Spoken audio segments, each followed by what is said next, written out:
Больше 4000 жителей Коми уже проголосовало досрочно на выборах президента России. Всего по стране это больше 100 тысяч человек.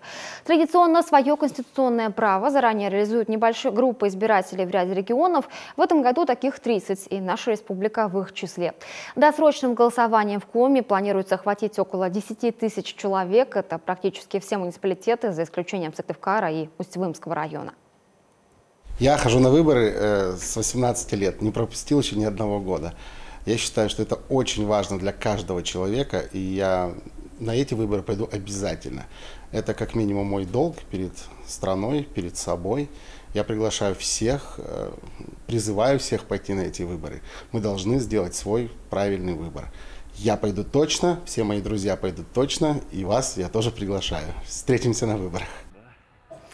Наша съемочная группа вышла на улицы Ношуля и Объячева, чтобы узнать у жителей Прилузского района, а почему они идут на выборы 2018 года. Надо обязательно проголосовать, сделать свой выбор, правильный выбор. Так что я считаю, что надо всем, без исключения, прийти и проголосовать. Каждый обязан проявить свою активную гражданскую позицию, если она действительно активная. Мы должны выбрать. Выбрать должны, а не участвовать – это не выход, надо участвовать. Избирание – это наше будущее, наших будущих детей, внуков. Надо обязательно прийти и проголосовать. Вот кто за Россию, кто хочет, чтобы там она держалась и как-то развивалась, то, конечно, пойдут. А кому… да ладно, так и будет сидеть дома. Не хочу, чтобы за меня кто-то проголосовал, правильно? Чтобы я пошла, чтобы мой голос был. Все говорят, что пойдут. Не слышала, чтобы сказали, что не идут.